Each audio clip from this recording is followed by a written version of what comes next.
बिस्मिल्लाहिर्रहमानिर्रहीम। अस्सलाम वालेकुम। आज हम बात करेंगे पियोनिया के बारे में। पियोनिया होम्योपैथी के अंदर एक बहुत ही छोटी सिंपल रेमेडी है, सिंपल मेडिसिन है, लेकिन ये अपने एरिया के अंदर बहुत अच्छा काम कर रही है। इसके लिए आपको बहुत ज़्यादा कोई थेरेप्यूटिकल या बहुत ज़्यादा बैकग्राउंड हिस्ट्री की ज़रूरत नहीं है। बस आपके पास जो करंट सिम्टम्स आते हैं उसके अंदर अगर वो सिम्टम्स आपके मैच कर रहे हैं, आपका पेशेंट वो आपको बता रहा है, तो फिर हम इसको इस्तेमाल करवा सकते हैं। काफ़ी सेफ मेडिसिन है, इसके अच्छे रिजल्ट्स मिलते हैं, साइड इफ़ेक्ट्स ना होने के बराबर हैं और पेशेंट को बहुत जल्दी आराम आता है। इसलिए आपका जो केस है वो आपके आपके ही हाथ में रहता है।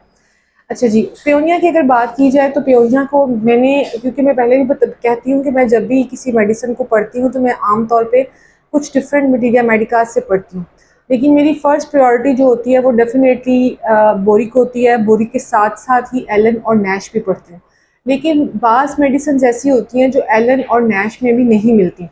ख़ास तौर पे अगर एलन्स की आपके पास की नोटबुक है तो उसमें तो आपको सारी मेडिसिन नहीं मिलेंगी, बट हाँ, अगर आप उसके इंसाइक्लोपीडिया को चेक करेंगे तो उसके अंदर ज़रूर आपको मेडिसिन मिल जाएगी।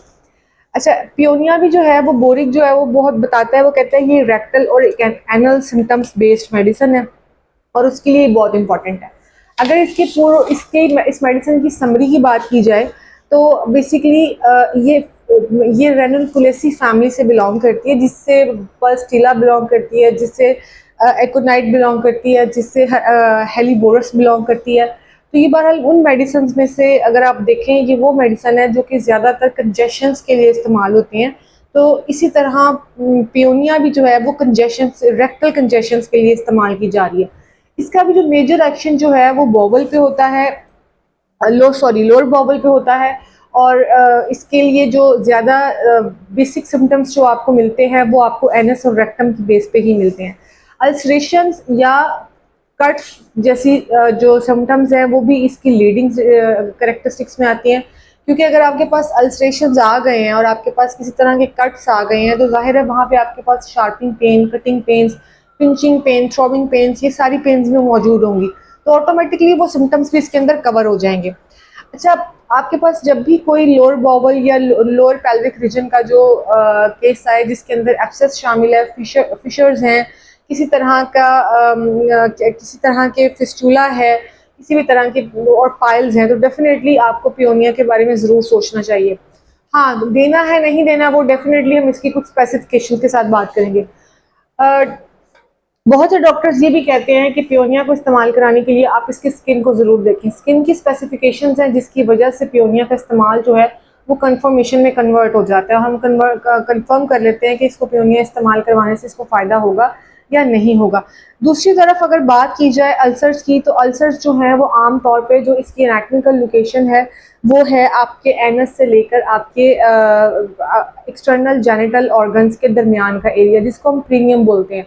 इस रीजन के अंदर अगर किसी तरह के अल्सर्स हैं, किसी तरह के ज़ख़म बन रहे हैं, किसी तरह के कट्स की वजह से कुछ गड़बड़ हो रही है, यहाँ से कोई मॉइस्चर आ रहा है और वो मॉइस्चर ऑफेंसिव है, उससे ईचिंग हो रही है, उससे ख़ारिश हो रही है, तो आप पियोनिया के बारे में सोच सकते हैं।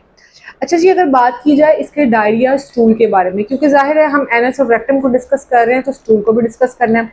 इसके अंदर ज़्यादातर जो स्टूल है वो स्टिकी स्लिमी सा हो सकता है, या यूँ कह लें कि वो सेमी सॉलिड सा हो सकता है, और कॉन्स्टिपेशन के जो आसार हैं इसके अंदर नहीं नज़र आते। नॉर्मल स्टूल और स्टिकी स्लिमी स्टूल के साथ अगर आपको किसी भी तरह की बर्निंग मिले, स्पेशली ऑन द एनएस, उसके बाद आपको पेट के अंदर एक फिटनेस की फीलिंग आए और उसके साथ साथ आपको इंटरनल ऑर्गन्स में एक चिलीनेस का एहसास हो, यानी सबसे पहले आपको स्टूल पास किया, स्टूल पास करने के फ़ौरन बाद या थोड़ी देर बाद आपको एनस पे किसी किस्म की बर्निंग फीलिंग आई, उसके साथ साथ आपको अपने इंटरनल ऑर्गन्स में चिलीनेस का एहसास यानी ठंडक का एहसास मिला है, पेट के अंदर फिटनेस की फीलिंग है, ऐसे लग रहा है जैसे कि खाली खाली है, डूब रहा है, तो ये एहसास जो है ये भी पियोनिया की तरफ हमें लेके चला जाता है।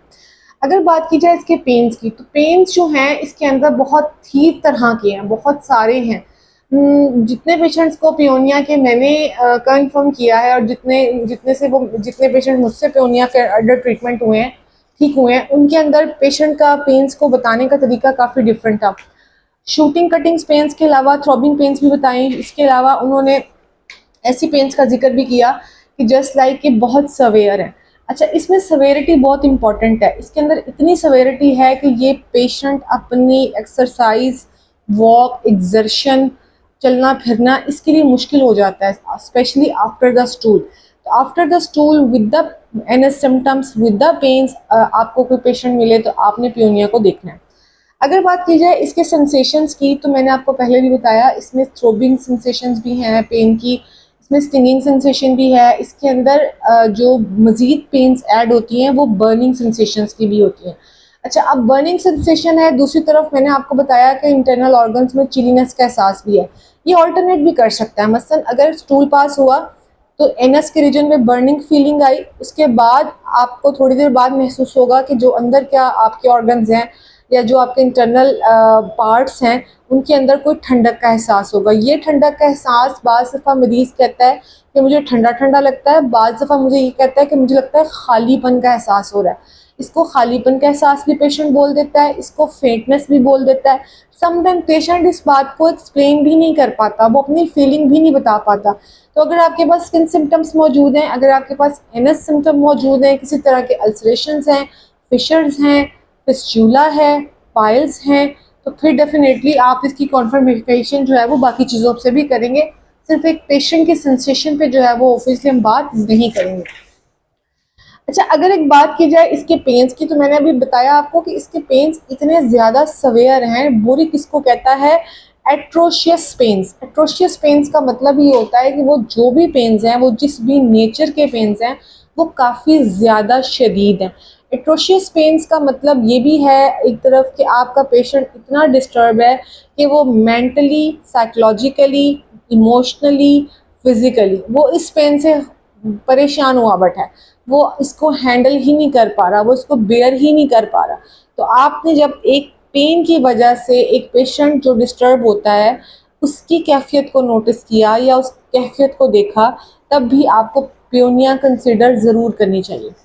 अच्छा, पियोनिया के लिए जो साथ इसकी कॉम्प्लीमेंट्री मेडिसिन हैं, या आप इनके साथ जिन मेडिसिन को कंसिडर करते हैं उनके अंदर बेसिकली जो एंटीडोट के तौर पर इस्तेमाल होती है वो रिटेनिया है। रिटेनिया और एलो इसका एंटीडोट है बहुत अच्छा।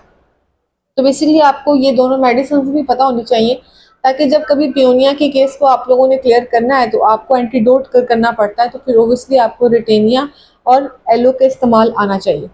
अच्छा, अगर मैं बात करूं कि मैंने इसको किस किस मटेरिया मेडिका से पढ़ा, मैं भी अपनी क्लास मेडिसिन में मुझे मेरी ही एक फ्रेंड ने कहा कि आप रेफरेंस नहीं दे रही हैं, आप बता नहीं रही हैं आप कहाँ कहाँ से पढ़ रही हैं। तो यस, मैं नहीं बता रही क्योंकि मुझे लगता था बहुत ज़्यादा लंबी वीडियो हो जाती है, इतनी लंबी वीडियो को सुनना या समझना थोड़ा मुश्किल हो जाता है। एनीवेज, मेरी आज की मेडिसिन के रेफरेंसेस में डॉक्टर बोरिक हैं, डॉक्टर क्लार्क हैं, डॉक्टर एलन का इंसाइक्लोपीडिया, फर्स्ट वाला इंसाइक्लोपीडिया उसकी बुक है। इसके अलावा अगर मैं बात करूँ तो मेरे पास फ्रिंटन लेसर किससे मैंने इसका रेफरेंस लिया है, हेयरिंग गाइडिंग सिम्टम से मैंने इसकी रेफरेंस को चेक किया है। तो बहरहाल अल्टीमेटली वो ये सारे राइटर्स, सारे डॉक्टर्स इसी रेंज में रहकर पियोनिया के बारे में बात कर रहे हैं। थैंक यू सो मच, जज़ाकल्लाह।